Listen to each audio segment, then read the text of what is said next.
अफगानिस्तान में नई सरकार बनने के ठीक पहले ही भारत के दोस्त रूस ने तालिबान की कमर तोड़ दी है। आखिर क्यों अचानक रूस तालिबानी सरकार को बॉयकॉट कर रहा है? तालिबान के आने के बाद भारत दुनिया के लिए विश्व गुरु बन चुका है। जिस संकट के कारण दुनिया संघर्ष कर रही है, उसे दूर करने में भारत महारथी निकला।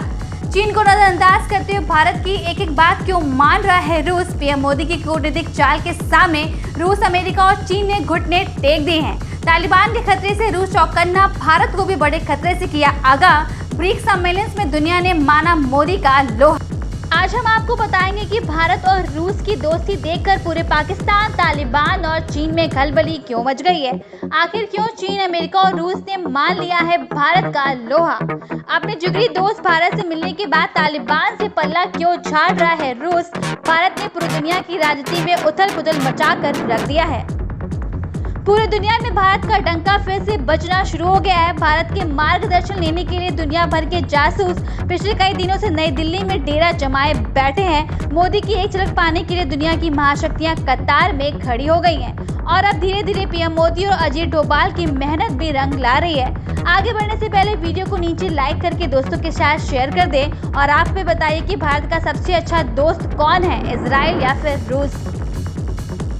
अफगानिस्तान में नई सरकार के औपचारिक ऐलान के ठीक पहले दोस्त रूस ने तालिबान को बड़ा झटका दिया है। रूसी राष्ट्रपति के कार्यालय क्रेमलिन ने कहा है कि अफगानिस्तान में तालिबान सरकार के उद्घाटन समारोह में रूस किसी भी तरह से हिस्सा नहीं लेगा।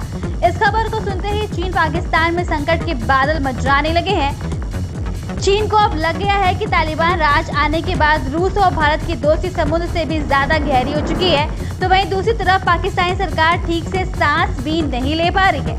लेकिन अफगान वार्ता के लिए रूस के राजदूत दिमित्री चिरनोव ने कहा है कि वह इसमें शामिल होंगे। मतलब ये हुआ कि अफगानिस्तान पर भारत और रूस की पैनी नजर रहने वाली है। दोनों दोस्त मिलकर तालिबान की चुकाई करने वाले हैं, लेकिन रूस और भारत किसी भी कीमत पर तालिबान को स्वीकार नहीं कर सकता। इसके पीछे एक बड़ी कारण सामने निकल कर आई है, जिसकी चर्चा हम आपसे आगे करेंगे। प्रवक्ता दिमित्री पेस्कोव ने तालिबान सरकार के उद्घाटन की तारीख की भी पुष्टि करने से इनकार कर दिया है और इस बात से ही तालिबान और रूस के बीच नफरत सामने आनी शुरू हो गई है। रूस के कई मीडिया रिपोर्ट्स में दावा किया गया है कि तालिबान 11 सितंबर को अपने सरकार का ऐलान करने की तैयारी में है। अब यहाँ सबसे बड़ा सवाल ये उत्पन्न होता है कि आखिर तालिबान से पल्ला क्यों झाड़ रहा है रूस। RIA समाचार एजेंसी ने बताया कि रूस के संसद के ऊपरी सदन के अध्यक्ष ने सप्ताह की शुरुआत में कहा था कि राजदूत स्तर के अधिकारियों के जरिए तालिबान सरकार के उद्घाटन में रूस का प्रतिनिधित्व किया जाएगा। हालांकि अब साफ हो गया है कि तालिबान सरकार में कई खूंखार आतंकवादियों की मौजूदगी देखकर रूस ने अपना पल्ला झाड़ना शुरू कर दिया है। तालिबान से बातचीत का कोई इरादा नहीं है। जी हाँ दोस्तों, भारत का जिगरी दोस्त रूस ने साफ कर दिया है कि वह तालिबान को तभी स्वीकार करेगा जब दोस्त भारत तालिबान में दिलचस्पी दिखाएगा। लेकिन अभी तक भारत ने तालिबान को लेकर चुप्पी साध रखी है और इसी कारण अब रूस भी तालिबान को नजरअंदाज करना शुरू कर दिया है। क्रेमलिन के प्रेस सचिव दिमित्री पेस्कोव ने कहा है कि रूसी संघ तालिबान के साथ बातचीत करने की योजना नहीं बना रहा है। पेस्कोव ने कहा है कि उन्होंने अपने दूतावास के माध्यम से तालिबान से संपर्क किया क्योंकि यह युद्धग्रस्त देश में तैनात राजनयिक कर्मचारियों की सुरक्षा के लिए और अन्य तकनीकी मुद्दों के लिए भी आवश्यक था। इससे पहले व्लादिमीर पुतिन ने खुद कहा था कि वह काबुल में रूस के दूतावास को बंद या स्थानांतरित नहीं करने जा रहे थे, लेकिन अब रूस का रवैया बदल चुका है। रूस ने खुले तौर पर अपने दोस्त भारत का समर्थन करने का ऐलान कर दिया है और अब हर एक भारतवासी को यकीन हो चुका है कि रूस एक ऐसा देश है जो भारत के काफी करीब है, जिसने भारत को पिछले 5 दशकों में कल बड़ी चुनौतियों से बाहर निकाला है। तालिबान के खतरे से रूस चौकन्ना। तालिबान से सुरक्षा खतरों के बारे में पूछे जाने पर पेस्कोव ने मादक पदार्थों की तस्करी और आतंकवादी घुसपैठ की ओर इशारा किया। उल्लेखनीय है कि वर्षों से अफीम की खेती तालिबान की आय का सबसे बड़ा स्रोत रही है। रिपोर्ट के मुताबिक तालिबान की कुल आय का 60% हिस्सा अफीम और दूसरे नशीले पदार्थों की खेती से आता है।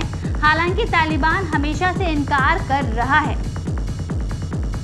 तालिबान के 33 मंत्रियों में 14 आतंकी हैं और यही सबसे बड़ी कारण है कि रूस तालिबान से नफरत करने लगा है।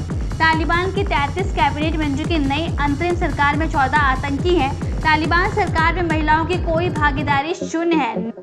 न गैर तालिबानियों का प्रतिनिधित्व है। अलबत्ता बामियान में भगवान बुद्ध की मूर्तियां तुड़वाने वाले मुल्ला मोहम्मद हसन अखूंद को प्रधानमंत्री बनाया गया।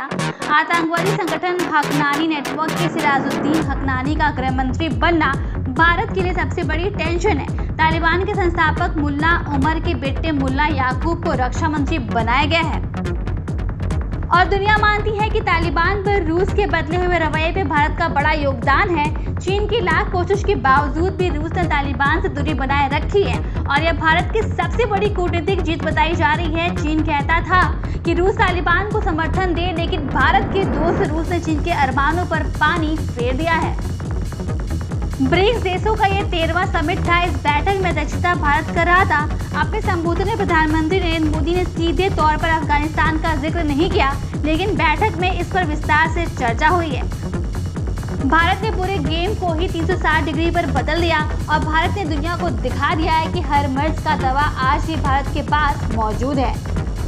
भारत के राष्ट्रीय सुरक्षा सलाहकार अजीत डोभाल ने एक प्रेजेंटेशन दिया, जिसमें 24 अगस्त को सभी देशों के NSA की मीटिंग से जुड़े अपडेट और अन्य बातों का विस्तार से बताया गया और बताया जा रहा है कि इस प्रेजेंटेशन को देखकर पूरी दुनिया भारत की लोहा मान गई है। भारत ने इस दौरान अपने बयान में बिना नाम लिए पाकिस्तान पर सीधा हमला किया। भारत द्वारा जारी बयान में कहा गया कि क्रॉस बॉर्डर टेररिज्म अत्यंत चिंता का विषय है। इसके अलावा लश्कर-ए-तैयबा और जैश-ए-मोहम्मद जैसे आतंकी संगठन को वहां की सरकार का समर्थन हासिल है, जो कि क्षेत्र की सुरक्षा और शांति के लिए हानिकारक है। रूस के राष्ट्रपति व्लादिमीर पुतिन ने अपने संबोधन में अफगानिस्तान पर जोर दिया। उन्होंने कहा कि हम में से कोई नहीं चाहता कि अफगानिस्तान एक ऐसी जगह बने जो आतंकवाद ट्रैफिकिंग को बढ़ावा दे। हम किसी भी तरह से माइग्रेशन के विरोध में हैं और अफगान नागरिकों के लिए शांति का माहौल चाहते हैं। रूस चीन के निशाने पर अमेरिका। जी हां, इस बैठक में चीन और रूस ने अमेरिका पर भी तंज कसा। व्लादिमीर पुतिन ने कहा कि मैं इस बात का जिक्र पहले भी कर चुका हूं कि अफगानिस्तान को सीधे तौर पर उन फैसलों का शिकार होना पड़ेगा जो बाहर से थोपे गए हैं। बाहरी लोगों ने अफगानिस्तान के इतिहास और संस्कृति को जाने बिना अपनी बातें थोपने का काम किया है। तालिबान से कैसे की जाए बात। हालांकि एक चिंता की बात यह भी है कि ब्रिक्स देशों में अभी इस बात पर सहमति नहीं है कि तालिबान से कैसे बात की जाए। रूस चीन एक अहम कड़ी है, लेकिन भारत अभी भी वेट एंड वॉच की नीति चाहता है। हालांकि इन सभी के बीच चीन पहले ही अफगानिस्तान को $31 बिलियन की मदद का ऐलान कर चुका है। तो वहीं गौरतलब है कि ब्रिक्स देशों का ये दूसरा समिट था, जिसकी अध्यक्षता प्रधानमंत्री नरेंद्र मोदी ने की है। 2021 से पहले 2016 की अध्यक्षता उन्होंने ही की थी।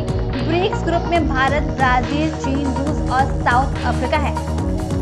दोस्तों, इस वीडियो में फिलहाल इतना ही। जल्द मिलते एक और नई धमाकेदार खबर के साथ। तब तक के लिए धन्यवाद। नमस्कार, अपना ख्याल रखिएगा।